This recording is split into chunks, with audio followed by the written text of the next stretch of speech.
Arrêtez tout mes amis cinéphages puisqu'aujourd'hui est un grand jour. Jérémy Saulnier est de retour, ouais, le réalisateur de Blue Ruin qui revient avec Rebel Ridge aux affaires sur Netflix. C'est écrit, réalisé et monté par ses soins. C'est une dinguerie et en plus ça fait penser à une sorte de Rambo, le premier, nouvelle génération. On voit ça tout de suite.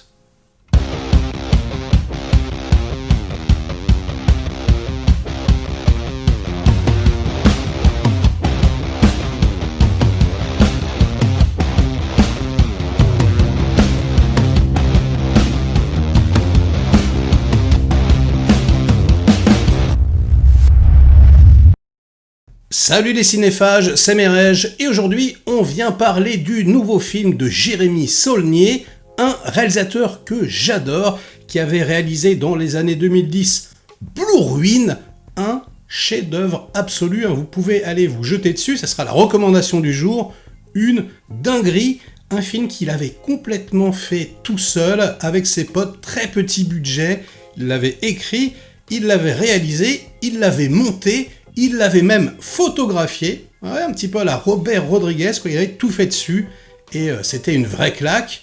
Quelques années plus tard, il est revenu avec Green Room, notre film très très bon, mais qui était un petit peu en dessous, et quelques années après encore, sur Netflix, il avait sorti Hold de Dark, pour moi, un véritable chef-d'œuvre, une pépite, mais alors vraiment un des meilleurs films Netflix.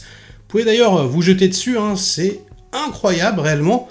Et il écrit toujours les scénarios tout seul, enfin bref, c'est quelqu'un que j'adore, ce Jérémy Saulnier, j'attendais ce film avec une impatience extrême, et je ne suis absolument pas déçu puisqu'il revient à ses premiers amours, c'est-à-dire à quelque chose d'un petit peu moins autorisant que Hold the Dark, un petit peu moins cryptique, un petit peu moins film de petit malin que Green Room, voilà quelque chose de plus simple, de plus épuré, voilà, straight to the point comme j'aime le dire, comme l'était Blue Ruin.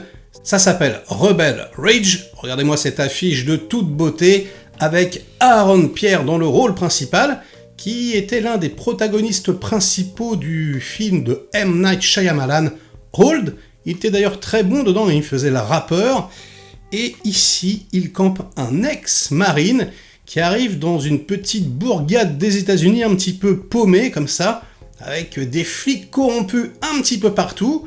Le chef de la police, c'est Don Johnson.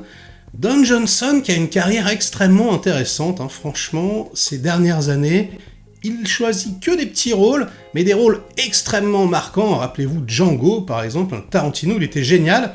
Et ouais, là, il est absolument brillant. J'adore ce mec, je suis vraiment fan. Et vous ne serez pas déçus si, comme moi, vous êtes fan du bonhomme. Donc, Jérémy Saulnier sur Netflix, c'est Jérémy Saulnier un petit peu en liberté, et là, on sent vraiment que c'est un film de monteur.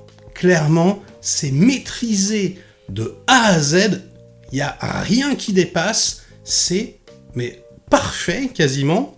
Alors, c'est pas lui qui signe la photographie, pas comme dans Blue Ruin, voilà, peut-être trop occupé à réaliser, c'est vrai que c'est dur de faire les deux, et je trouve ça juste un tout petit peu dommage parce que quand c'est lui qui le fait, il y a quelque chose de poétique, quelque chose d'extrêmement beau. C'est un photographe, le mec, c'est un esthète, clairement. Là, c'est peut-être un petit peu moins beau que Blue Ruin, on va dire, un petit peu moins beau également que Hold the Dark, mais en revanche, c'est plus humble, c'est plus efficace, et c'est de toute façon irréprochable.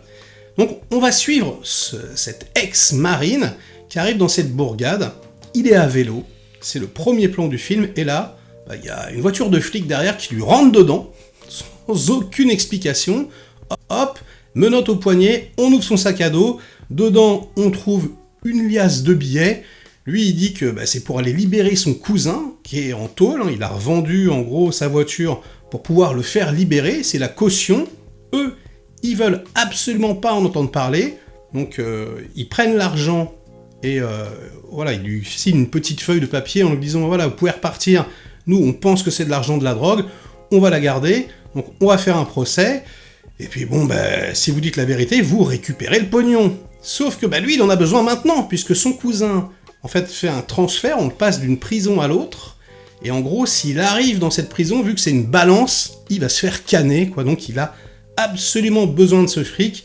10 000 $, et à partir de là, je vais arrêter de spoiler, mais ça va grandement partir en vrille, et ça va, mais alors, clairement, faire penser à Rambo, mais vraiment, et alors pas Rambo avec les grosses pétoires, hein, pas Rambo 2, 3, 4 ou 5, mais non, le premier, First Blood, vous savez, hein, avec tous ces policiers qui sont vraiment pas agréables, qui vont lui mettre une pression comme jamais, hein, qui lui demandent de dégager Manu Militari, et lui, comme je vous le dis, il se retrouve bloqué, donc il est obligé de feinter, d'utiliser à la fois ses muscles évidemment, mais surtout sa tête. Le mec est extrêmement intelligent, extrêmement finot, et corporellement, il en impose grandement, franchement, donc je vous en dis pas plus, mais ouais, va y avoir des confrontations particulièrement bien senties, comme on les aime. Alors attention, c'est pas forcément un film d'action, hein, c'est plutôt un film, un thriller, un polar, un petit peu comme on pouvait avoir à l'époque avec les films de John Dahl. Vous voyez, ce genre de film qui s'apparente à des road movies. Là, c'est un road movie à vélo, quelque part. Donc déjà, ça amène quelque chose d'assez original.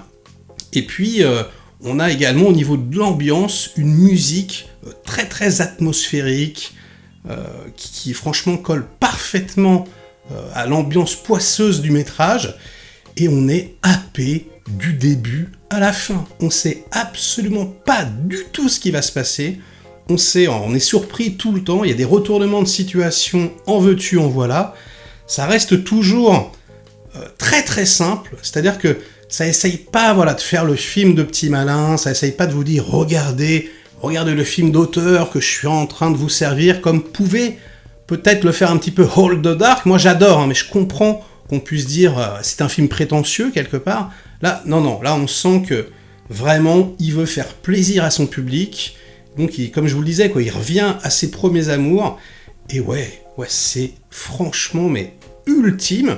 Donc, par ces temps de disette, hein, surtout les services de streaming qui proposent pas grand-chose en ce moment, les petits-enfants, jetez-vous dessus, mais alors, immédiatement, instantanément, regardez, les images que je vous donne, hein, tirées de la bande-annonce, elles sont absolument magnifiques, et vous n'allez pas le regretter, vous allez être pris, happé, capté du début à la fin.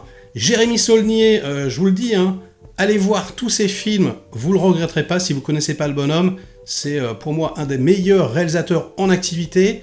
C'est très dommage que ce film-là ne sorte pas au cinéma parce que ça aurait grandement mérité le déplacement. Mais c'est vrai que ce genre de petit polar n'est plus trop à la mode maintenant, c'est directement en streaming. Donc vous savez ce qu'il vous reste à faire. On en parle ensuite dans les commentaires.